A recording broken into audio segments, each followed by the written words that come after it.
lady last week who knows your son, Jack somebody. Good-looking guy. Caddying at Edgewood Valley. I forget where he said he played. Or Gaffney? I don't know. I just said to him, no, you cannot tell my jersey with verbal golf. But I had two chip-ins, so I think he was impressed. Yeah, next I week was I'm like, going wow. to... That's called sandbagging, right? No, I'm terrible. I am terrible. I am really terrible. No, Get on a going plane, I take it to. north of the border, yeah. Yeah. Did you play Yeah, that? no, it's been good, thank you, yeah. I've really been very positive. Yeah, not real tall. Kind of long brown hair. Yeah. He said your son is a good friend of his. Yeah, he goes to John Your people are the sorts of projects Oh, you does can he? focus Yeah. Jack that I'm thinking of. about growth as a Very nice. Are you still doing the same thing? Pretty much, yeah. Dealing with a So, lot of the same Manager suppliers. Higgins, that was how are you kind of the feeling funny part. today on your last board meeting? It kind of comes and goes. Well, I've known him since I was 5 years old. Where did you see him? Overwhelmingly happy, and other times I'm Oh, you're on the same board. a little sad. No, my sister does. Some nights I sleep, and some nights I don't sleep. Fenwick, Illinois State. Yep, It's all gonna be over. Fenwick? yeah. That's it, but You know, when I retired, I I did think not that tell person- my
Ladies and gentlemen, I'm calling to order the August 14th, 2017 Combined Workshop and Special Meeting of your Board of Trustees. To honor our nation's heroes and especially to honor the men and women in uniform who serve our community, please rise and join us in reciting the Pledge of Allegiance.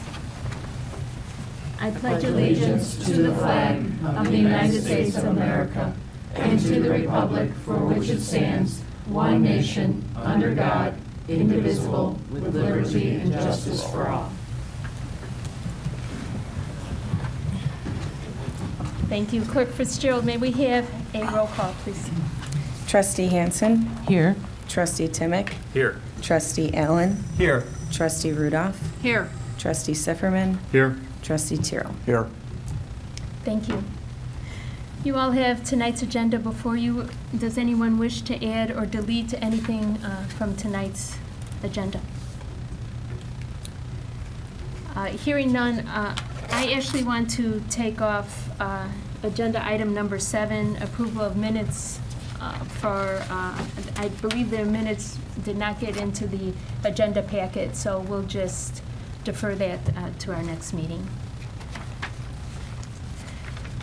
We now come to our citizen comment portion of the meeting. This is when members of the community are welcome to address the board. Is there anyone here tonight who wishes to speak to the board? Please, come on up. Yes. No. How are you folks tonight?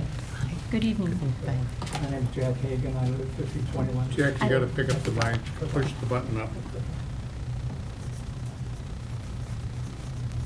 Takes it a second, just talking to it. There you Gotcha, okay. go. Thank you. I'm Jack Hagan, live at 5021 Commonwealth Avenue, Western Springs. I'm here tonight to try to promote saving the monarch. Saw an article in the paper the other day, but Palos Heights is doing a program that I thought might be of interest to Western Springs to try to do the same thing. I know when I was a kid, I'd stand in a park for about 2 minutes, I'd have a butterfly on my shoulder, and that's disappeared. And for me, $1,000, we could develop a monarch butterfly park, and they did that with that amount of money. They did with the park district, I guess they used the equipment, et cetera, and people, staff, to prepare the property. And then they had volunteers do the planting and maintaining. And I can't believe we can't get 8 or 10 or 20 or maybe 50 people to take care of a butterfly park. And I think it might be a good, also for the high school, maybe botany classes might even see some value to do this. I went over to Goers to look at what they had as far as plantings. And I found that they have a number of plantings there, excuse me. And the budget for Palos was $1,000. And I got some prices on some things and just a little layout of various ways for like 100 to 120 square foot plot. We could have good plantings for $700 to $900 at Goers prices. Now you folks may have available pricing from landscape folks that you work with at better pricing from Goers, but they were very cooperative. In fact, I'm standing there watching butterflies come down to these plants, you know. I got a warm feeling. It's kind of grabbing me a little bit, maybe more than it's important, but things like this come along once in a while. And I'm hoping that maybe you could see some value to this on my brief comments. And if there's somebody in the staff that I could talk to more and get more detail and put something together that you folks could look at your next meeting, because fall planting is the best time for this. And I think it would be a lot of fun. You don't have many things you have fun at anymore today. And so that was my reason for being here. And if there's somebody on the staff that I could talk to that you feel that I could contact somebody tomorrow, and if you, in your diligence, give me a name of somebody if you feel it's worthwhile, that I could further work with them, develop a more detailed presentation. I think that's a wonderful idea. Thank you for bringing it to our attention. Our Director of Municipal Services might be the proper person to contact, and I would think it would probably go through Properties and Rec Committee for fruition. That's Matt Supert, right behind. You can even maybe, if you have a moment after the meeting, or Yeah, absolutely. Oh, okay. Oh. Mr. Hagan? I wanted to mention that we have a community garden where, so I thought maybe there might be some space there where we could. Well, again, where you put it and who would be involved in getting it started. Right. You have that women's group that has the over I think you'll get a lot of interest and a lot I of think so. volunteers. I do think So thank you. Thanks for your I'll time. get a hold of that, and I'll get a hold of that. Great. Thank you. Jack, Yes. well, behind you. So you touch on a subject near and dear to me personally, and you know, the monarchs, their population has been shrinking here. 90%. And my understanding is a lot of it is due to the milkweed, that they don't have a place to lay their eggs. That's correct. And so I'm not quite sure where you're going with the garden concept, if it's going to be for the adults or for the larvae.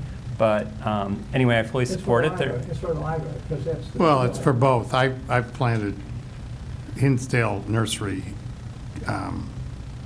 carries milkweed, and I've got a cabin up north, and I've planted quite a bit of it up there. Okay. And- But yeah, you get the butterflies and the larvae, and then they, Absolutely, and it's important. I mean, I think they're beautiful, but also for pollination. That's So feel free to contact me for just a donation personally. So I'd love to do that. I think it's a really Time or honorable thing money you're or doing. both. Time or money or both. he's a Labor. banker. He's a Labor, banker. He'll dig. He's unlimited funds. Just contact me. Mr. Hagan, Yes. thank you for bringing forward a very unique agenda item. It's very refreshing to hear talk about monarch Well, butterfly. it's a fun thing. Yeah. As I say, I miss it when I was a kid. I used to like to watch them. They don't bite, they don't do noise. They're beautiful. They do good stuff. That's wonderful. Thank you.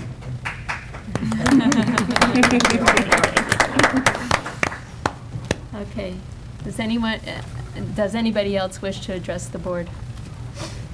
If not, we have a special guest tonight to present the 2016 Comprehensive Annual Financial Report. Mr. Brian Lefevre is here from Sikich. Well, good evening. I'm not here to talk about butterflies. I'm here to talk about a lot of numbers. On behalf of Sikich, I'd like to thank the president and the members of the board for inviting us to present some brief comments on the report resulting from the audit of the village for your year ended December 31st, 2016. Recently, we reviewed in detail with the Finance Committee the comprehensive annual financial report, so wanted to go over some of those highlights with you this evening. The comprehensive annual financial report is 3 sections. It contains the introductory section, a financial section, and a statistical section. What's required under Illinois compiled statutes is what's contained in the financial section. What makes it a comprehensive annual financial report is that introductory and statistical section. So if we go to the introductory section, Roman numeral 8, your comprehensive annual financial report from 2015 received an award from the Government Finance Officers Association, the Certificate of Achievement for Excellence in Financial Reporting. This is the highest level of reporting within the local government community, and the village has received this for 22 consecutive years. So you should be all commended for your leadership in continuing to participate in this program. The financial section, if you turn to that tab, the first page you'll see is on Sikich letterhead. This is where we've given our opinion on the financial statements.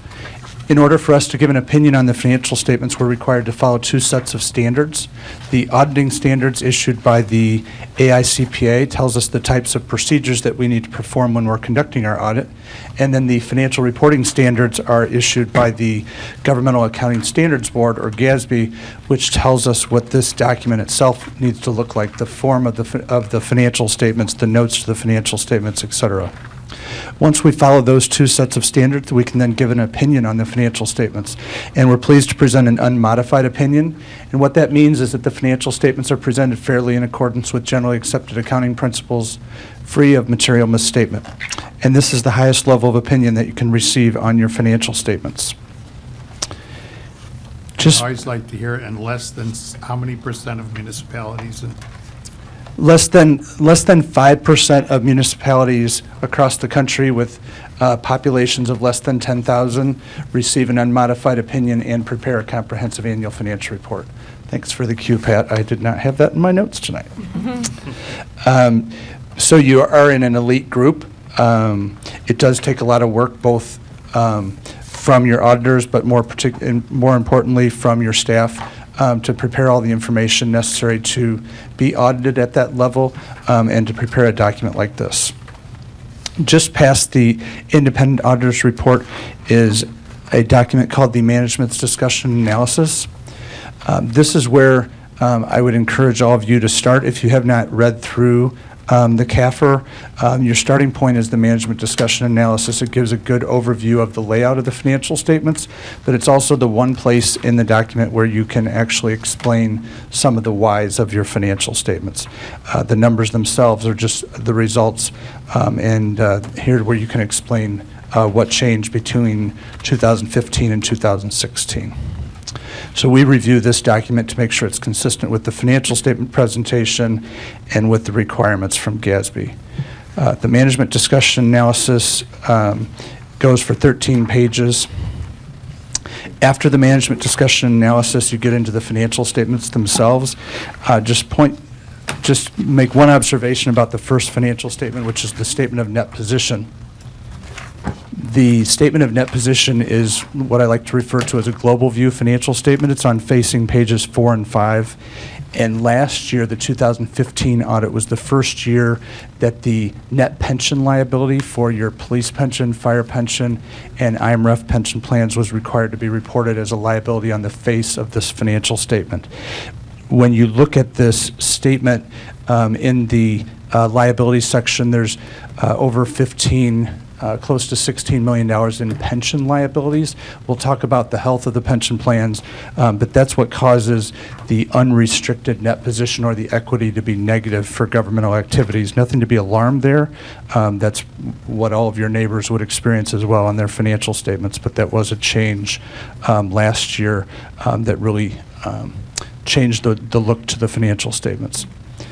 Just one other financial statement to bring to your attention on page 13. If you always like to look at the main operating fund or general fund of the village and the results for the year and where you were positioned beginning the fiscal year that you're operating in now. So on page 13 is the revenues, expenditures, and changes in fund balance for the year. You can see that the first subtotal, the total revenues, expenditures, you're structurally in balance, which is that positive $296,000. You then were able to evaluate your fund balance position and make transfers over to the special reserve fund this year for $800,000, leaving your fund balance at the end of the fiscal year of just over $3.6 million, which is in line with your policy goal of keeping 30% reserves, 30% of the operating budget as reserves within the general fund. The last thing I wanted to bring to your attention relates to the those pension funds we were talking about. If you turn to page 76, it's in that required supplementary information, so there's a tab for that. If you go to page 76, you'll see a series of schedules related to your participation in the pension plans. So for your IMRF plan, you can see on page 76, the budgetary impact. You're always contributing exactly what the actuary recommends. It's a statutory provision where you're given what your your contribution rate is, and then you make each and every month that contribution. The police and fire pension plans operate differently in that you have an independent actuary that determines the actuarially required contribution.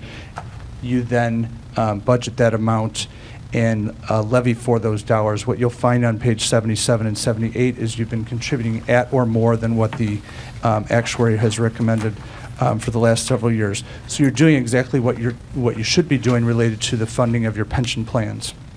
So that's one piece of the equation. The other piece of the equation is then, if we draw in the line in the sand with the 12/31/16 year end, then where were you at in terms of funding that overall actuarial liability? Page 79, you report in the village financial statements the village portion of the overall participation, with the library reporting its portion because they participate together with the village. So your percentage that's of the liability allocated to your financial statements is just over 86%. When you take the assets divided by the liability, your funded percentage was 87.2%. 2% through 2015. IMRF did not have the 2016 information available when we were doing the audit. So very healthy, healthy plan. If you turn to page 80, the police pension fund was at just over 50.7% funded, which is 3 lines up from on the right-hand column on page 80. And then your fire pension plan, of which you have beneficiaries but no active members, your fire pension plan on page 81 was 88.2% funded. There's additional information on page 82 then of what the returns have been for the last 3 years for the police pension plan, fire pensions on page 83. The statistical section, which I won't go into any detail on, has a lot of good trend information. I would encourage you, for those of you looking for historical information related to fund balances, property tax rates, debt coverage, that kind of thing, you can find all that in the statistical section. In conclusion, the audit went very smoothly. We received all the information that we needed on a timely basis. Your staff worked very hard, and I'd be happy to answer any questions that you might have. Thank you. Does anyone have any questions of Mr. Lefebvre? I have several, but I can hold if anyone else does. Oh, go ahead. Well, it's for you and Director Turi. Mm-hmm. Okay. So I'm not. We just sort of recently got this, so I apologize if no it's problem. a little bit disjointed or asking which questions of whom. MD&A 4, which is probably more Director Turi. In the middle, there's a comment about the water and sewer fund is experiencing diminishing consumption and resulting in declining revenue. So I guess the question is that the consumption is, that I get the volume, but our revenue is actually down even with the rate increases? No, that refers simply to the consumption, what's being sold. I'm sorry if it's misunderstanding, but we've been seeing a downward trend on sales, not so much revenue per se, because we've been raising the rate. Okay, and do we know, like, I mean, I know it's kind of early, but is it, like, why people are using less water? Do we have any insight on that? Specifically, anecdotally, we can give you results, but as far as scientific proof, I don't have any of that, other than, we've had issues with the water quality and those types of things, but at this point, I don't have anything firm. Okay. MD&A 9, so we've been running, as first paragraph, in the general fund, a surplus for several years? Yes. Okay. So there's a comment on the pension on MD&A 10, and it talks about the constraints with state of Illinois financial difficulties and the reduction of the allocation of the local government distributive fund. That's correct. Can someone elaborate on what that is? That's basically the income tax, which is a share. The state of Illinois gives us a share based on a formula on an annual basis. With this last budget agreement, our share was cut. So from 8%, I believe we're going to get from 10% we're going to get 8%, which means that our revenue for the general fund is cut about $125,000 going forward. Is that starting in 2017 or 2018? Oh, because that's their fiscal year. Right, that's their fiscal year. Okay. And then there was a comment, and I lost the page number, where it said, because of the rising costs of the pension, it's going to be impossible to meet our general operating. That's in the MD&A, and I just wasn't sure I understood that in light of the surpluses we're generating. No, what I was referring to is that the cost of the police pension contribution rises every year, and so whatever the police pension contribution gets is a reduction to what the operations will receive. Because we are a capped community, we can only raise so much money via property taxes. So it's either one or the other. Yeah, in other words, last year, all of the property tax increase went to the police pension fund. The property tax increase related not to the inflation part or for new property? No, in total. I think everything. In total. Right. So the point is that that's absorbing all the increase we're getting. Yes. In property taxes. Which puts a little pressure on the general fund. And if the trend continues, we not only will be absorbing the increase, we'll be diminishing what we're going to be increasing our contribution from the general fund. So the general fund will have to be making up the difference. Right, but so far, because we're generating surpluses, we haven't seen that yet. Right, we haven't seen that yet. But you're anticipating Yes. that is a risk. Well, because that gets into the next question. It's trending in that direction. Is trending. Yeah. You've been able to utilize your surpluses to generate funds for your special purpose reserve to be able to fund capital. Capital primarily, Capital, yes. and so it's going to basically take away the ability to fund the capital at that level. Right, right. Okay, that makes sense. And I think you commented on this, Brian, on, well, I'm not sure if it was page 80 or not.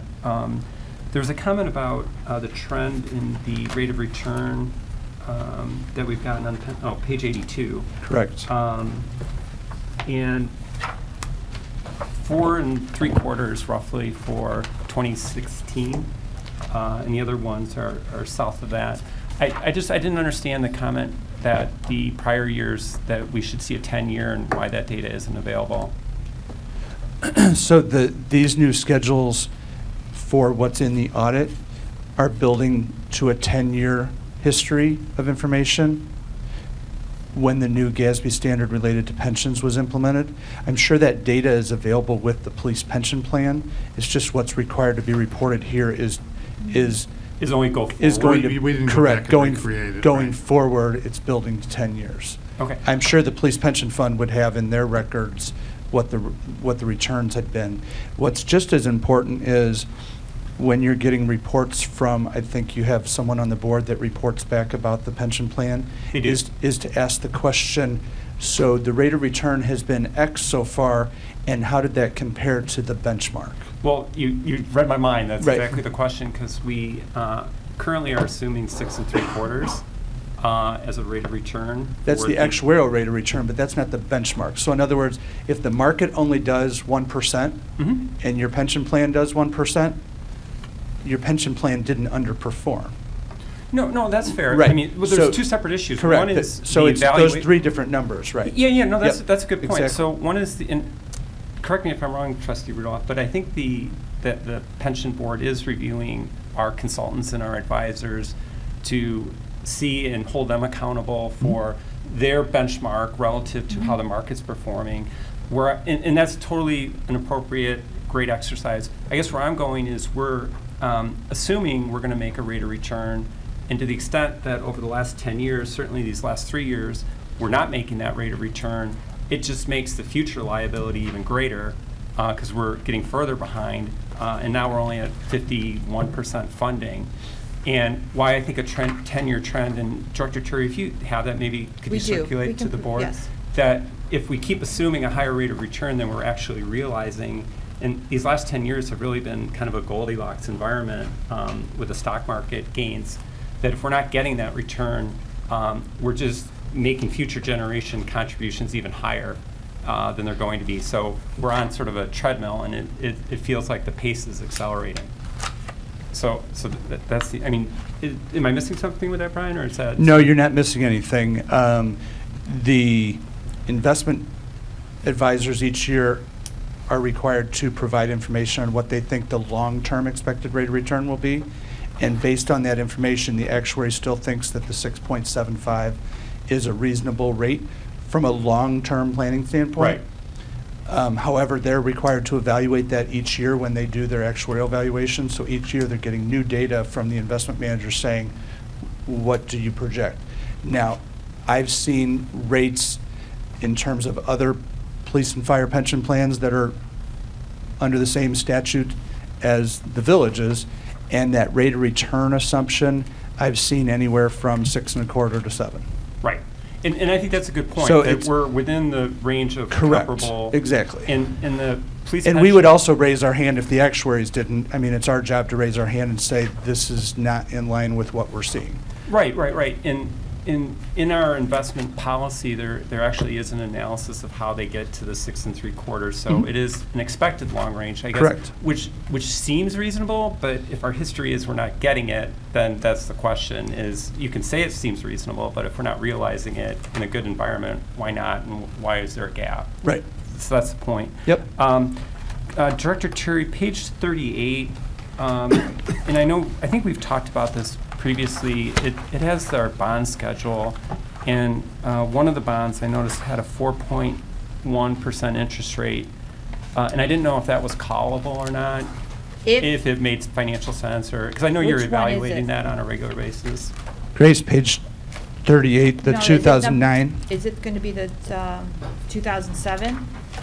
Well, here. The 2009 has a 4.1 on the last year. We had those evaluated in 2015, and if they did not make fiscal sense to either call them or to roll them over or refinance them, then we didn't. But these were evaluated in 2015, so they've been under.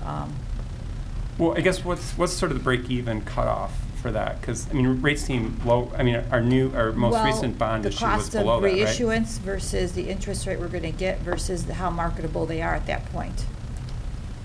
So we always put those under scrutiny at that point. And then we did do 2 refundings in 2015 because those particular issues were considered fiscally prudent to do at that time. Okay, so you studied it and felt it wasn't beneficial for us to call it. That's correct. Even though on the face it does look like Right, on it the might. face, but because that particular, it's going to be 1 year. And is there a market for 1 year to refinance it? So at that point, we must have determined that it wasn't. Okay, thank you for that clarification. On page 119, who's Casey Gage? He is a landowner. He's a And is there a landlord. typo on the amount of his property? No. He owns the old Timothy Christian School, which is now an office building at the corner of Wolf Road and Park Place. Well, but he's listed as 9.3 and he's ranked 8. So he's got a higher assessed value but a lower ranking. Yeah, we'll have to look back at the data that was provided to us. It looks like that should be 926,000. Okay. Page 122. So our per capita debt level has doubled in the last 10 years. And I guess maybe for Brian or Grace, I know we've started to talk about our debt, and we just had a referendum, and we're talking about getting additional IEPA loans. What level should we start to get concerned about? On a is per capita the right way of looking at it? I mean, I know there's different ways of sort of assessing how much debt borrowing capacity is a good number to have, but The per capita amount is something that's required in a statistical section by GASB. I don't necessarily know that the per capita amount is what the bond analysts would look at, the rating agencies. I think they're going to look more at like debt coverage. Debt coverage. They're also going to look at legal debt margin. Well, which we're significantly under. Correct. Well, So no doubt, but I guess then then it becomes a policy decision okay. of the board of what the comfort level is. I think when your bonds get rated, that's the feedback you need to look at. I haven't looked at those rating reviews. Right.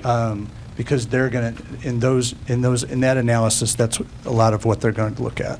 Okay. They're focusing heavily Well, on assessed valuation as On the well. last one, they talked about the fact that we had a relatively low debt ratio, so. And I think that's true, and I think it's important to point out we got a AA rated with our last issuance. We're, just for your knowledge, and we're entering in maybe potentially a strategic planning cycle, and I thought that might be something useful to kind of consider. And Grace, one last thing I think. 118, we had talked last time about School District 106 and getting their tax rate, and I didn't see it on here, and I just was curious why that's not included. We tried to present 118 and 101 and 106. is incorrect according to GASB's presentation. So what we did to get 106 is to put at the very bottom. I see it. Thank you very much. I do notice that. That's okay. the only way. We had to annotate it that way. Okay. No, that's fair. I think you had mentioned that. Okay. That's all my questions. Thank you, Trustee Allen. Anybody else? Well, thank you so much, Mr. LaFever. It's a very thorough report. We appreciate your time in explaining it to us and going over some of the highlights of it. So thank you very much. Oh, you're welcome. And any questions come up after tonight's meeting, feel free to reach out and contact me. I'd be happy to answer them. All right, thank you. Thank you. I'd also like to thank Director Turi and her team for putting together this wonderful MDA, Management Discussion and Analysis. I always value it highly, but especially now as we enter into our budget season for 2018, it's nice to look back and see the long-term financial planning that took place in the past. So I think it's easy to be complacent about the award that you receive because you continue to receive it year after year. But as a layperson, I do understand why you get this report because it's clear to me. So if it's clear to me, it's clear to anyone, and I know that's not easy for a numbers person to do, so thank you. Appreciate it. Thank you. Thanks, Brian. Okay, moving on. We will now consider agenda items for the workshop portion of our combined meeting tonight. Trustee Allen, Public Works and Water Committee. Oh, thank you, President Gallagher, and I'll apologize in advance if I get off track on this one a little bit. So we had our committee meeting this morning, and we went over several items. The first is the capital project summary, which is in your packet, but for our residents, just to give them a brief overview. The 2017 sewer televising program is probably about halfway done, Director Supert, if that's fair. That's proceeding normally. I think this is our 3rd year out of 5 through the village.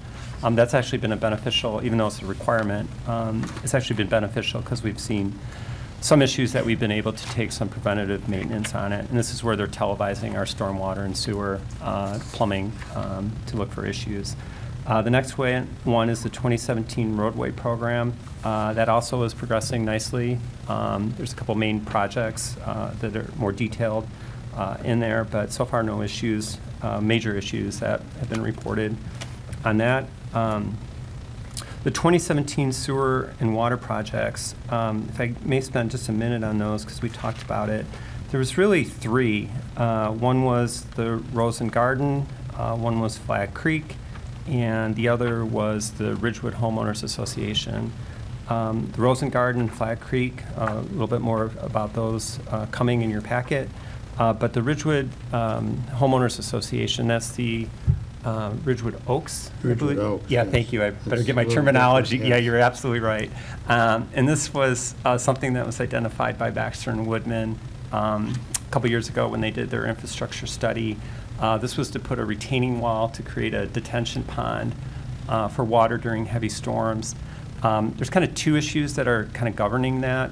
One is the legal issue, and maybe Attorney Jerusik can give an update, but we're trying to secure some of the property owners there consents and non-objections, and correct me if I'm wrong with the wording, and to create sort of a special assessment district. And I think that's scheduled to come in September. Is that right? That's correct. We did get waivers from, I think, everybody, and we have a 60-day waiting period when you go about creating a special service area. So once you adopt an initial, hold a public hearing, adopt an initial ordinance with the intent to create the special service district, then the folks that live inside the district have the 60-day objection period. If we get them to sign off and waive that, it shortens the approval process to where we get to the final ordinance, to ordinance approval process with the 60-day period in between.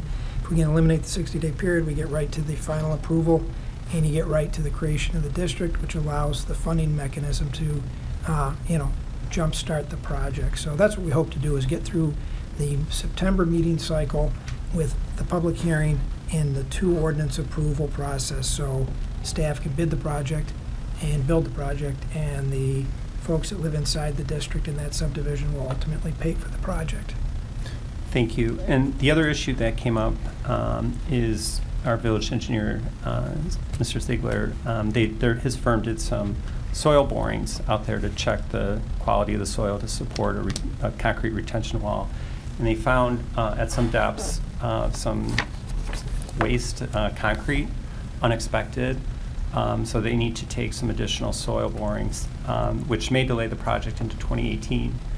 We had hoped that it would be completed in 2017 in case there's any stormwater issues with the spring season, but we didn't want to hastily do something and make sure that it gets done correctly. So anyway, that's the issue with that project.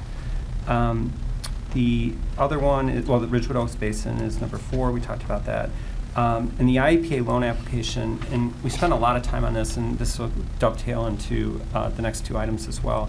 The one that's listed in the capital project summary was really an application to submit for the IEPA to make sure the projects that we want are even eligible.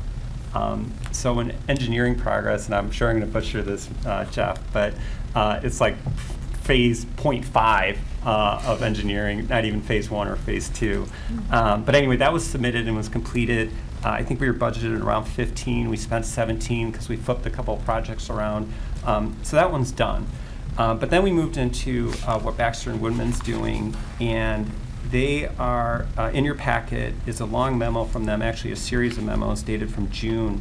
There was 3 projects that they listed out. One was the well number 3 and 4 interference testing for about $19,000, which we all approved the last one meeting, so that was fine. The next is the standpipe maintenance and repainting. This is for the water tower over by not Spring Rock Park, sorry, by South Campus, by LT. That would be a 2018 project. So the $19,000 that's listed is for design, phase 1, design engineering for that project. And we voted as a committee to recommend that for approval tonight. The third one is the IEPA loan assistance for $13,500. This is where it got a little confusing, at least for me, because Baxter and Woodman did this pre-eligibility study. They're also doing some design engineering, and now they're also coming with a separate third agreement to actually get the application, like the paperwork, completed. The amount that we're asked to approve tonight is a not to exceed, but we question whether there's some overlap and duplication since they're involved in a lot of other aspects of those agreements. And you know, is this $13,000 that we're spending for just this one, the standpipe, going to be repeated every single time? Can't there be some sort of synergies? So at the end, we did recommend approving it and moving it forward, but there is some question, or at least some maybe not full understanding on how that is, although staff did do an admirable job of trying to explain the difficulties of doing state applications and grants and how challenging that can be. So anyway, I just wanted to clarify, because we are being asked to approve number 2 and 3 from the memo, one the standpipe design engineering phase 1, and the other the IEPA loan assistance, which is separate from the eligibility contract that we already did. So that covers the Baxter and Woodman. And the last item here is for the 3 water projects, the Rosen Garden, the Flat Creek, and the Ridgewood homeowners. Staff bid out in an open bid process a contract for the 2 of them. And they opened their bid results in early August. They were reviewed by Bennis and Company, and they are recommending Unique Plumbing as the low-cost bidder in an amount, and there was clarification on the amount, so I want to make sure I get this right, because there was a slight difference. If I can get to that real quick. The actual amount is $294,005. I think there's a typo that in some places is quoted as $294,055, or a $50 difference. Not material, but I just wanted to point that out. And that's for doing the 2 projects, the Flat Creek and the Rosen Garden. But the Ridgewood Oaks project would be separate bid. So we discussed that at committee level, and staff and us concurred that to award it to the Unique Plumbing which is also something that we should vote on tonight for that contract. So if there aren't any questions, that would conclude my report. And Unique, they were the low bidder? Correct. Okay. Thank you, Trustee Allen. Trustee Hansen, Properties and Recreation Committee. Thank you, President Gallagher. I'm actually going to ask Director Super to give us the latest update on the East Train platform. Yeah, so you can, as you guys have seen, there's been work that has been going on with the East Train platform. For the past several weeks, we've had to coordinate with the BN and their own crews on the north side of the tracks. There is some significant work that they had to do relocating the signal cables. If you notice out there, there's a large silver shed that has a communications cabinet that basically controls the signals at Lawn, Grand, and Wolf Road. They need to relocate some of their wires as part of that. About a week and a half ago or so, we've been run into a few scheduling issues with their contractor. Mainly, we had the flagger not necessarily showing up on time, and then their directional boring crews, we were also having some scheduling conflicts. So you may have seen since maybe the past 10 days or so, there was not a lot of progress happening on site. We basically needed to do any work on the north side of the track, waited to get them to get their work done before we could get in there. We've been doing some communications with them over the past week. They have been back on site over the past few days. I think last Thursday they were back in, and they've been working through. They're continuing to work through on the scheduling of that. We're going to be getting a flagger back on site, I believe tomorrow, and our contractor, Passion, will be starting work on the south side. Today they had the rebar that was dropped off for part of that side of the project. So we did lose a little bit of time there for a couple weeks as we're doing some coordination issues, but we should be back on schedule here shortly. Great, and they do have the 70-day working day restriction to complete the project, right? Yeah, correct. So the project's identified for having 70 working days. Now, the days that the BN wasn't on site in conflict, they don't get charged working days for that because it's not the contractor's fault that the Burlington Northern was not on site. Other things, if there's like weather issues or something like that, they also don't get charged. So, but anything related to their work directly is charged for the working days. Thank So you. the anticipated completion date is by November, the I would say latest? late fall. That's our target. Yeah. Okay, and that concludes my report. Thank you, Director Supert. Thank you, Director Supert and Trustee Hansen. Our Finance Committee, Trustee Rudolph. Thank you, Madam President. I wanted to reiterate your thanks to Director Turi for such an outstanding report from our auditor. Being new, it's great to learn about the 22 consecutive years of the award and also the outstanding audit opinion. So thank you very much, and fabulous job by you and those on your staff. So thank you. The Finance Committee met on July 31st, and we did meet with our auditor, reviewed the report that we've discussed today. Again, thank you for that report. Appreciate that. And in addition, we have a few items that we are recommending. The first is the investment policy. We are, I want to draw your attention in your packet to page 54. There's a memo there from Grace Turi, the finance director, our finance director, detailing a request to amend the village investment policy. It includes an additional allowable class of collateral. Okay, this is, and for more information or more specific details, there's quite a bit of information in your packet, and also I'm sure Grace can explain it to us further if we need, but quite a bit there. The Finance Committee did review that, and we discussed this change again with Brian, and we're recommending that we include this letter of credit as another form of collateral. Okay. The second item to bring to your attention is that of the budget amendments and transfers. And this in your packet these are found on pages 66 through 72, and detail 3 specific budget transfers, budget amendments. There's a memo from Grace Turi, one from Casey Bernacki, and one from Chief Patrick Kenny. And again, the Finance Committee reviewed those requests and is recommending that those be approved. Finally, the Police Pension Board. The Police Pension Board met on August 2nd and will be meeting again sometime in November. We are working to solidify the date.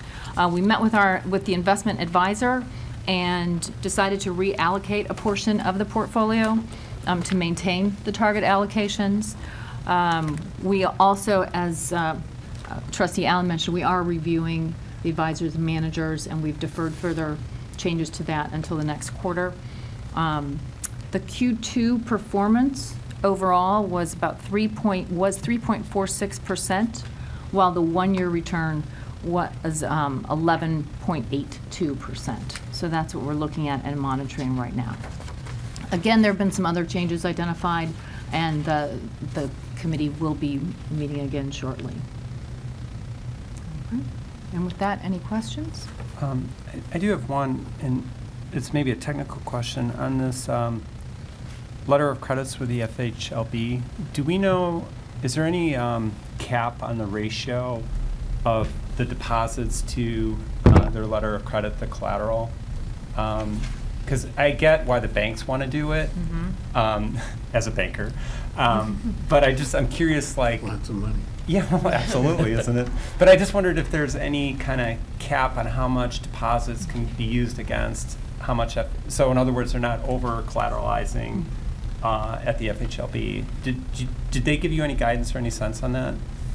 No, their statement to us was that if there were a member bank, then that we could collateralize what we had above the 250,000 without issue. Oh no, not on. I'm sorry, not on our side as a borrower. How many letters of credit they've exactly. issued? Is there any cap on what they can? The information I read that there isn't, but I am not the expert on the way they're set up.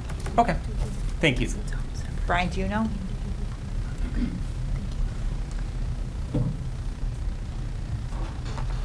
No, I think that's a very good question. I think that should be verified with them before you make the change, because you're in a collateral pool right now. Correct. However, I would anticipate the response would be that they would have some sort of external body that's telling them what their ratio limit would be for that. But to get that in writing from them, whether it be an email, that kind of thing, I think would be a very good idea to have in your files. I think it's a very good question. Thank you, Brian. You're welcome. Good bank. Thank you. Okay, any other questions? Okay. We also then will need to have a motion, or I make the motion? I'm going to make the motion to accept the audit report and to place it on the record in the clerk's office. And I'll second. Just voice is fine. All in favor? Aye. Opposed? Thank you. Motion carries. Thank you. Nothing further. Thank you. Thank you, Trustee Rudolph. Moving on to the Public Health and Safety Committee, Trustee Sifferman. Madam President, fellow trustees, the Public Health and Safety Committee met on August the 1st to learn of a few items that the Fire and Police Department have presented, and also to present a couple of items for our review and approval. First of all, we learned from Chief Patrick Kenny of a serious issue that finds its way into the profession of professional firefighters. We learned some staggering report of the number of suicides exceeded the number of duty-related deaths in the fire department and firefighter profession. And it called to the attention of the International Association of Fire Chiefs to examine this more closely and to commission a report that our Chief Kenny was asked to take part in and become one of the authors of a yellow ribbon report that is entitled Under the Helmet, performing an internal size-up, a proactive approach to ensuring the mental health and wellness of firefighters.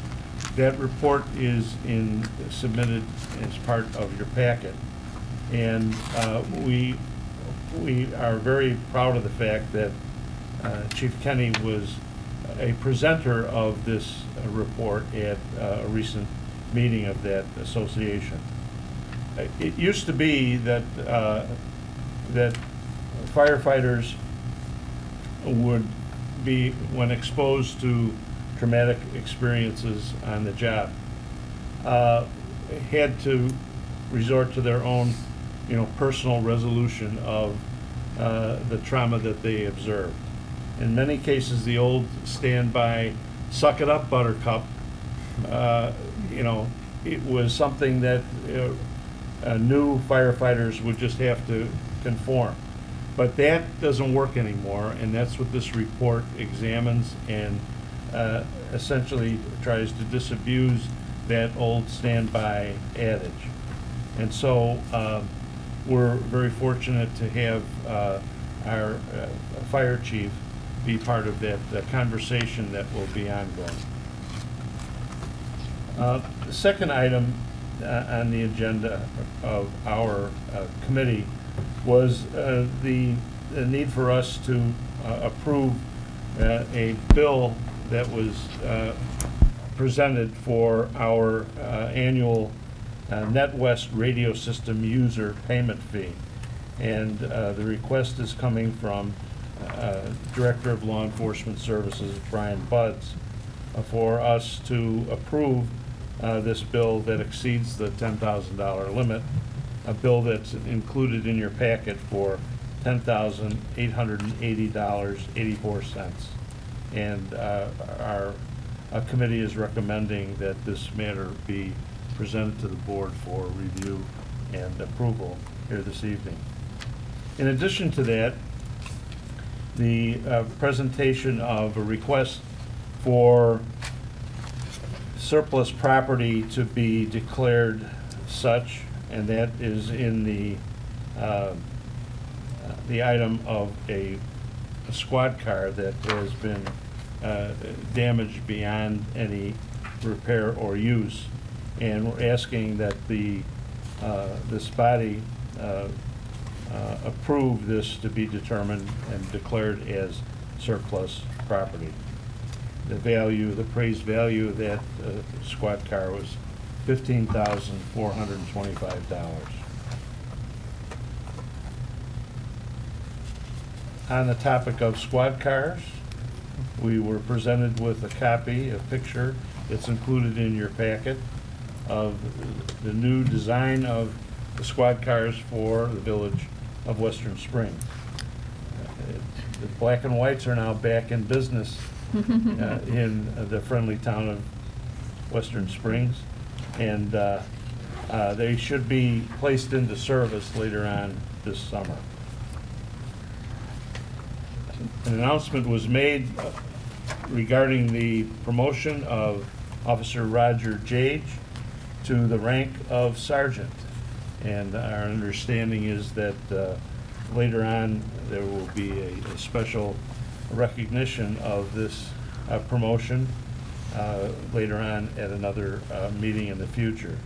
Our best wishes extend to Officer and now Sergeant Jage, appointed sergeant on 7/26/17, and we're very happy with the addition of this resource to the leadership within the Western Springs Police Department. And then finally, as I indicated at one of our last meetings, that my interest in learning more about the peer jury program and its placement of that program within the juvenile operations of the police department. And I had the opportunity to attend the last, most recent meeting of the peer jury program, and I was impressed with the dedication of the staff, namely Sergeant Peace, as well as Officer Hull, and the other volunteers, Eugenia Callison and Maya Whalen.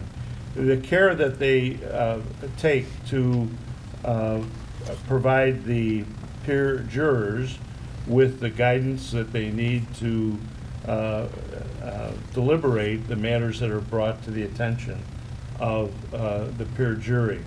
Essentially, these are nonviolent, non-gang involved, first-time offenders who are must make an appearance and elect to make an appearance before this jury of their peers to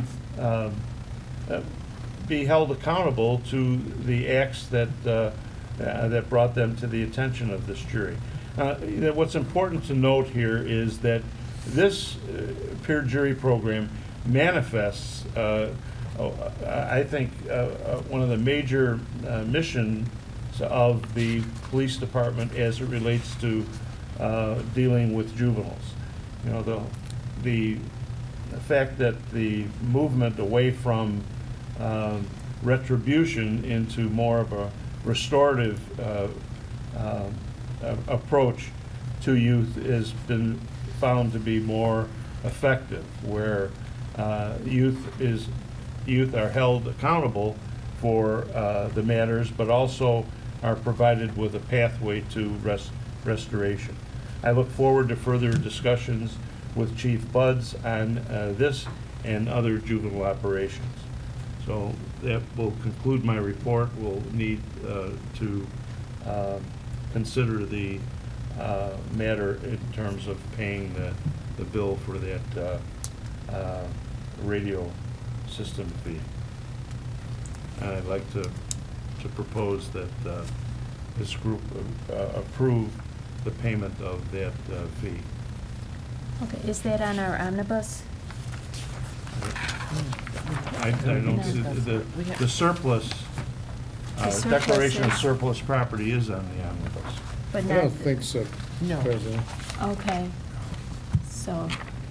So we'll do that as a separate item. Okay, thank you. So you move to pay that NetWest? I move that the bill be paid. We're given an opportunity to consider this, and we're given a period of time to pay this by September the 1st. Okay, I'll second the motion. thank you. Now? Yeah. Oh, no, it's a roll call, paying the bill. Oh, roll call, please. Clerk, Trustee Hansen. Aye. Trustee Timick. Aye. Trustee Allen. Aye. Trustee Rudolph. Aye. Trustee Sifferman. Aye. Trustee Tyrrell. Aye. Thank you, Madam President. Thank you. I just had one question. I was curious, the squad car that's being declared surplus, is there any opportunity or interest for the fire department to use that for training? That's a good idea. Thought it was total. Yeah, I think it was it total. was in an accident. Well, that's why I was thinking you could then use it for extraction practice and different things like that. Oh, that's You certainly could. Once it's declared surplus, then it can be used for any operation that the board deems appropriate, and certainly we could make it worse than it is. Well, but doesn't the would insurance the insurance company own it value, yeah, then? that's the question then, would that Right. I mean, the jeopardize the? Yeah, that was just No, it's an That's a interesting great, idea. Yeah, Yeah. the jaws of life. Try out our new tools, yeah. The resale won't be quite the same. yeah. So perhaps that's something that should be discussed at the next Public Health and Safety Committee, or? I think that we can probably just make a decision internally if the See what's in the best Fire interest of the department village to needs use it. it. Right. We had one over there the other day. that We did. they That's correct. Practiced on, so. Okay, The surplus resolution authorizes the manager to dispose of it, so, perfect. you know. Okay, great, thank you. Thank you, Trustee Sifferman. Moving on to General Government Committee, Trustee Timick. Thank you, Madam President. A number of items to go over this evening, and I will go through these, and certainly please interrupt if you have any questions as I start through these. The first item is a resolution appointing a delegate and an alternate delegate to the IRMA board. This is a requirement as a member to the agency that we identify both a delegate and an alternate. The recommendation from village staff is that Ellen Baer, who will be the incoming Director of Administrative Services, is named as the delegate, and Director Turi continue on in her role as an alternate. Pretty straightforward. Grace, are you up for the challenge? Okay.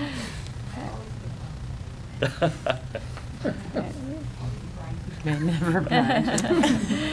Thank you, that's on our omnibus. We'll deal with that this evening, that's Yes. correct, yes. Okay, the next one up after that then is something that Trustee Allen alluded to a little bit earlier, which is the strategic plan proposal and recommendation. And I think this has made the rounds of the board. And the proposal here and the recommendation is that we engage with Dr. Kuhn from the University of Northern Illinois, or Northern Illinois University, excuse me, to have him lead an initiative to help us with our strategic planning for the village as we head into our budget planning work for 2018. The idea would be is that there would be some engagement with residents, village staff, as well as the village board to get some ideas around what we want to see the village work on as we move forward. We're talking about a cost to do this in the neighborhood between roughly $7,800 at the minimum, upwards of just under $14,000. And when we discussed this during the general government meeting a little bit earlier this evening, the agreement was that we would work to keep that to the low end, and certainly also make sure that coming out of this we would have some actionable items, that this won't be just a walk-through exercise. The doctor and the organization come highly recommended. We had a number of references and some sample reports and other things like that, so we think that this is something that we would want to move forward with and actually would take action on this evening. Okay. Next up after that then is the soda tax issue. And so this is around the newly launched soda tax that was put forward by the Cook County Board. We've received some feedback from some of the county commissioners that they are working to repeal this ordinance, and they're looking for some feedback from different local governments. We discussed this evening in general government as well. What we'd like to do is issue a simple resolution stating our opposition to this, that we feel it is a onerous tax and it will have an ill effect on the businesses here in Western Springs. It's yet another reason for people to drive over across the county line and go shop in DuPage instead of our local stores. The idea being is if the board is okay with this, we would draft a resolution for the General Government Committee to review that, and in the meantime, President Gallagher would reach out to Commissioner Morrison to let them know that we would be coming out with something a little bit more formal in terms of our feedback. Any questions? So, are we thinking we're doing something similar to this example from Orland Park? As a resolution? Yeah. I think so. Do you want feedback from us, or? Yes. Yes, definitely. Yeah. So I guess my concern is that, so they voted on it as a way to raise revenue, and if we come out against it without providing what sort of alternative that we would like, we may not know what we're going to get. Mm-hmm. And I would think we'd want to do something more general and say, we have concerns about any type of tax or fee that, as a community that borders another county, that could put our residents or our businesses at a disadvantage. I'm not saying I'm for or against the soda tax. Sure. It's something that's at least avoidable. If it comes back and they come back with some other kind of tax or fee that's less avoidable, then we would own that, and not own it, but in a way we would be involved in that. So I think this is, I'm not saying I disagree with this, but it's a little too specific and narrow for something I would want to do. Yeah, and I think that was offered as an example. We'll certainly have the opportunity to work with Attorney Drusik on the exact wording that we're comfortable with, so point well taken. Okay, thank you. Definitely. Okay, so we'll work on that in the meantime. The next one, somewhat of a hot button topic as well, is the sanctuary city concept, and we were approached by a few residents requesting that we consider identifying Western Springs as a sanctuary city. We reviewed this again during general government, and the feeling was from the committee that going the route of declaring Western Springs as a sanctuary city is not appropriate at this time. The fact that it would put our law enforcement officers in a bad position to potentially ignore, countermand federal officers in terms of when they're contacted about issues is not something we're comfortable with. And then also, too, the reality is that those situations happen so rarely in Western Springs that this would not really be something that would make sense to do. So our proposal now is that we come up with a resolution of making Western Springs what we would refer to as a welcoming city. So basically come out and make it clear our feelings about people being treated fairly and equally under the law, and as Chief Buds pointed out to us a little bit earlier this evening, it's something that actually we're doing already as part of the police department's training and their guidelines. Being a certified law enforcement agency, they have most all of these things already as part of their training and process. So that's what we'd like to move forward with as well. So what is the, can you please go back and just remind me, what's the difference then with the sanctuary city? What is the onerous part of it if we don't have?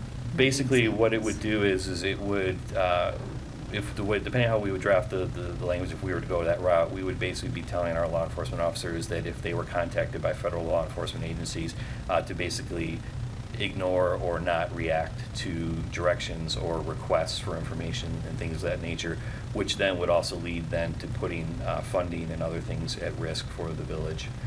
There's been some conversation about whether that was specific to funding for the law enforcement department or if potentially our federal government and current administration would choose to then try to make that more onerous for the village. That's been challenged though, correct? Yes. That whether or not they could actually do that. Are there any neighboring villages, our near neighbors, who have declared themselves sanctuary cities? Not directly nearby. I think the closest one is Oak Park. Oak Park, Evanston, Chicago. Okay. All right, thank you. Sure. Okay. And a couple more to cover. The next one is the, apologize here, catch up with my notes. The Fall Festival. So the Western Springs Business Association has approached the village. They would like to repeat the event that occurred last fall, which was done with great success, where we had a bit of a fall festival around the village green with a number of restaurants and events going on and serving food and things like that. And the difference this year is that Hillgrove Tap would be taking, I'll call it the lead on this in terms of requesting through their Class J special events license the ability to serve alcohol. And again, that would be really no different than what happened last year. In the packet, there's a lot of information around this, and then we also received a map that would show how they would set up the service areas as well as the checkpoints to ensure that this was well controlled. Chief Buds was at our meeting, and again, also too, he expressed his support to have this event continue on in this nature. He feels that it, last year was a non-issue in terms of having to enforce any, I guess, action around disruptive behavior or anything like that, so it would be a good thing to do again this year. And then lastly, and this one is not on the agenda, but it was added just here, and this is just more of a heads up at this point, but for the third year, the Field Park Fitness Run looks to take place in September on the 16th. It's a fitness run that goes around the Field Park area, again with support from the village staff and law enforcement. And what will happen here is that as the organization that sponsors this puts all their paperwork together, ideally everything will be ready for the 11th, where we would both review and vote on that to get the ordinance in place in time for the event on the 16th. Okay. And unless there are any other questions, that would conclude my report. Thank you, Trustee Timick. Just to cycle back to the soda tax, because I serve at the trustees' pleasure, and in order to write that letter, I would like to take a consensus vote to make sure that the majority of the trustees are supportive of that action. So. Is it all in favor, or individually? Yeah, I think the question is, do you want to stick with a Orland Park type resolution, more specific, or Trustee Allen mentioned having something a little more generic? If we you know, so I can prepare documentation, you know, and the president can prepare a letter.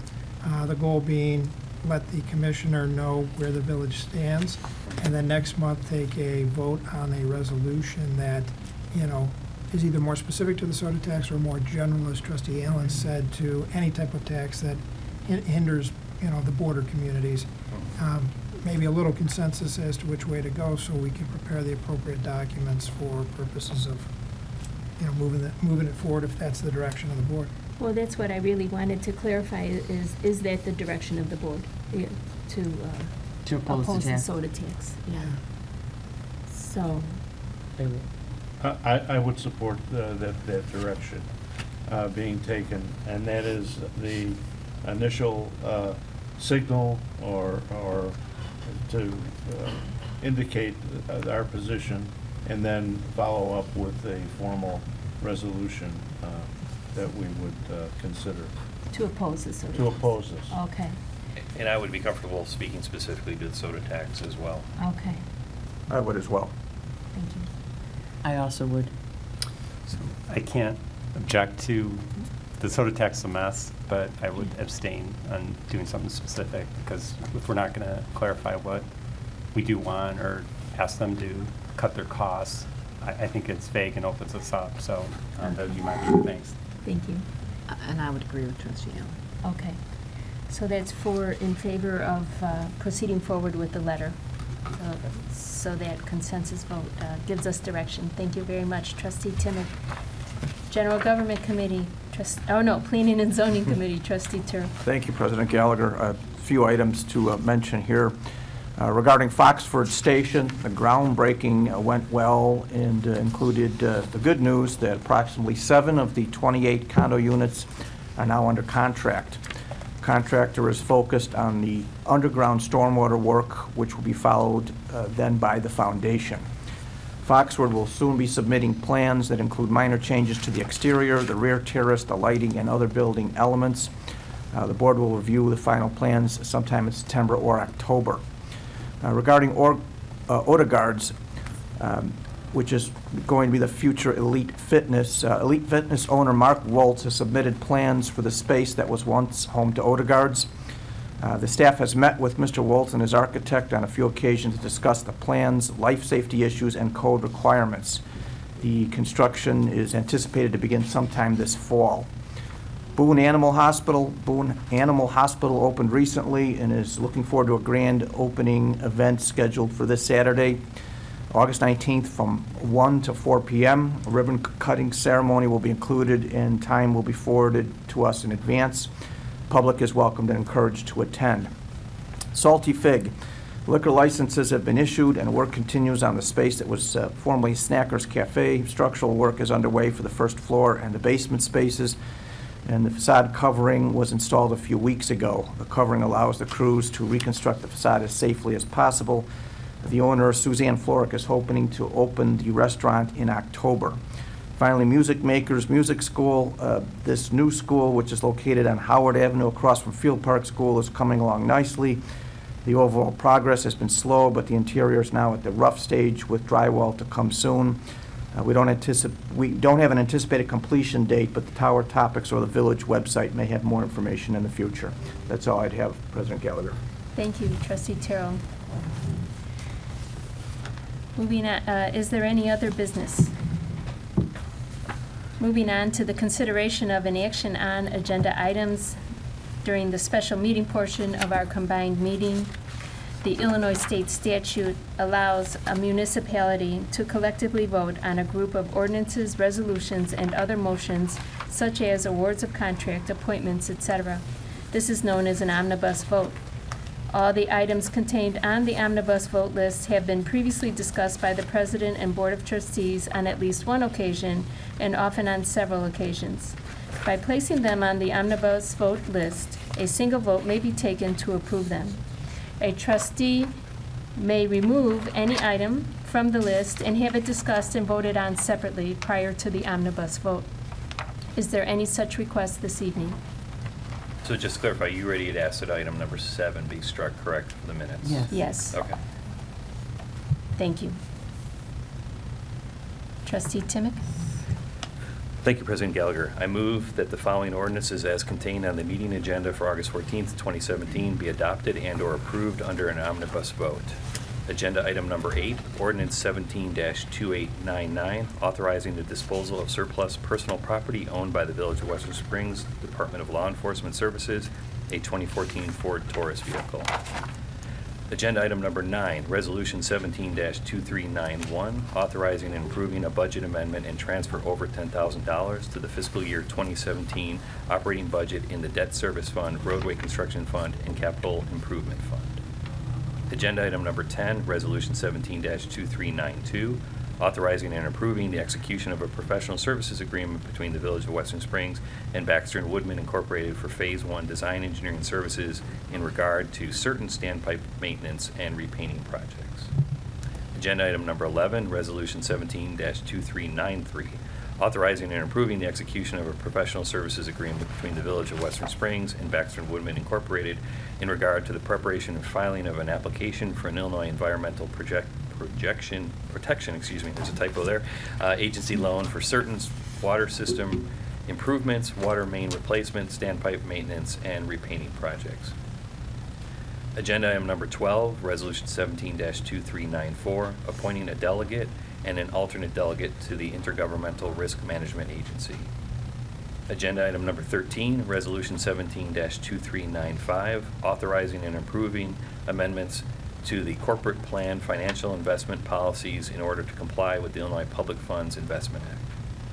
Agenda item number 14, motion to award a bid to the lowest qualified responsible bidder, Unique Plumbing of Brookfield, Illinois, in the amount of $294,055 or 005. That's what, thank you, $005 for the 2017 water main improvement project. Agenda item number 15, motion to authorize and approve an agreement with the Northern Illinois University Center for Governmental Studies for a strategic planning stakeholder input and goal identification initiative in an amount not to exceed $14,000. Thank you. Trustee Timek, is there a second? I second it. Is there any discussion? Clerk Fitzgerald, may we have a roll call vote, please? Yes, Madam President. Trustee Hansen? Aye. Trustee Timek? Aye. Trustee Allen? Aye. Trustee Rudolph? Aye. Trustee Sifferman? Aye. Trustee Tyrrell? Aye. The omnibus vote passes. Thank you. Moving on to other, we have a very special occasion this evening, the swearing in of our village manager to be, Ingrid S. Velkme.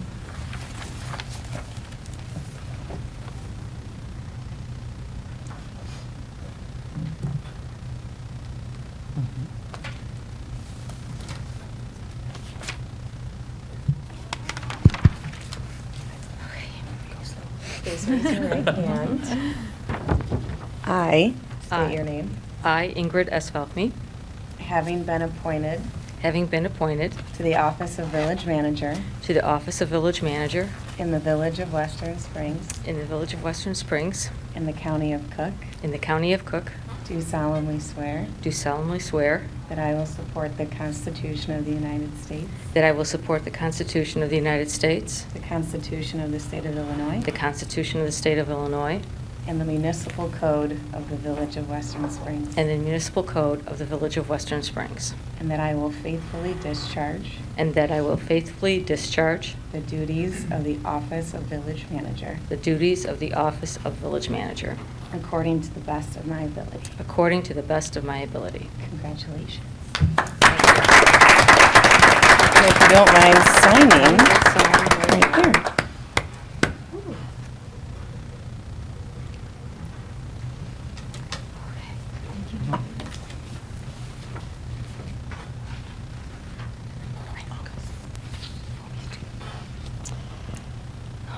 Just going to talk for now. I was going to say, are you giving a speech? I have a few comments. Is this your acceptance speech?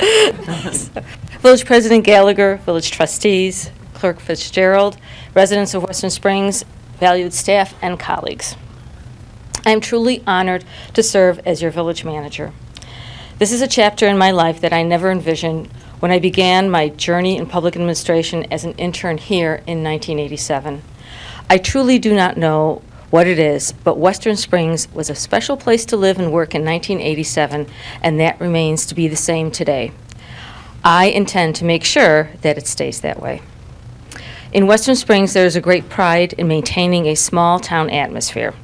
I remember when you asked a person for their phone number, and they would respond with their last four digits because everyone knew that the Western Springs Exchange was 246. This is a community that is defined by strong neighborhoods and families, but while we like to think that we live in a bubble, we have challenges affecting our local government every day. We need to make sure that our law enforcement, fire department, and public works employees are ready to respond to emergencies and within budget. We need to provide inspectional services, community development, recreational programs for all ages, and sound fiscal management.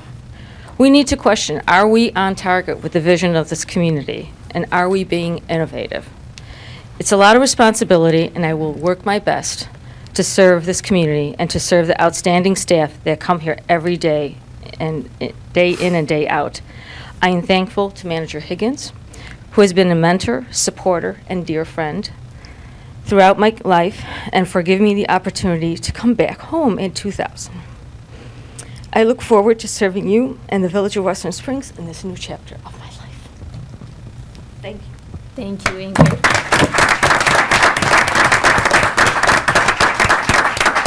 Ingrid, on behalf of the board, welcome as village manager. As you know, Pat's shoes are going to be very hard to fill, Yes, they but are. we have complete confidence in you. If anyone can do it, you can do it, and we're looking forward to working with you for the benefit of the village and our residents. She's going to do just fine. Yes. We have every confidence in that.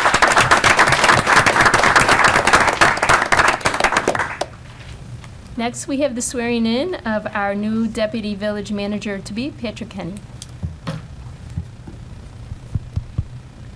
Where's your speech? It's coming. Yeah. He memorized. Please raise your right hand. I, I, Patrick J. Kenny, having been appointed having been appointed to the office of Deputy Village Manager to the office of Deputy Village Manager in the Village of Western Springs, in the Village of Western Springs, in the County of Cook, the County of Cook, do solemnly swear do solemnly swear that I will support the Constitution of the United States, that I will support the Constitution of the United States, the Constitution of the State of Illinois, the Constitution of the State of Illinois, and the municipal code of the Village of Western Springs, and the municipal code of the Village of Western Springs, and that I will faithfully discharge the duties and that I will faithfully discharge the duties of the office of Deputy Village Manager of the office of Deputy Village Manager according to the best of my ability. according to the best of my abilities. Congratulations. Thank you.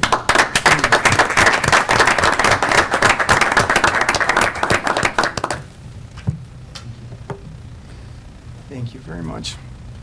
I don't have prepared remarks. I did invite a whole fan club to show up here, and obviously the bus turned the wrong way because they're not here. But I will tell you that I was very humbled to be asked to take this position. But I think it's really important to know, and you do know that already, but you have amazing staff anyways, from the men and women that are on the street and the police and fire, public works, park and rec, everybody we've got. I look at this position as it's still a team, and we use everybody. You're kind of like the backup quarterback, and when the quarterback's not available, you come in, but I'll be relying on all those folks, especially the people that are back there who are awesome to work with. And I take this position very seriously, so I really appreciate it. Plus, Manager Higgins said if you wore the most gold, you got appointed to the position tonight, so that's part of what I did. So thank you very much. I'm very humbled by it. Thank you, Chief Kenny.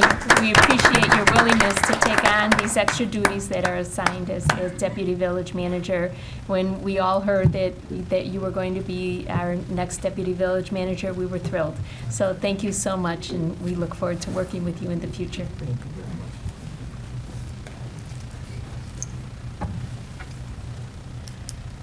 very much. Okay, moving on. We have no monthly financial report that will be deferred till September, correct? So my report is just with the new, now recognizing that this is Pat Higgins' final village board meeting. What did you say, 1,100? About 1,100, I figure. 1,100 meetings over the course of his 40-year career with the Village of Western Springs, 17 of which he's been our village manager. He's been an outstanding village manager. He's outstanding. He's knowledgeable, easygoing. Some don't know that he's a professor at Northwestern. So he gives back to the community in many ways. But he is a true leader in that he leads by example. He has taken great pride in his work. He's diligent, trustworthy, and he leaves us with a professional staff who embody these qualities. It's hard to imagine that Pat won't be here at our next meeting, but he has assured me that even though he won't be on this side of the dais, he'll be on that side of the dais, making sure that, that we toe the line.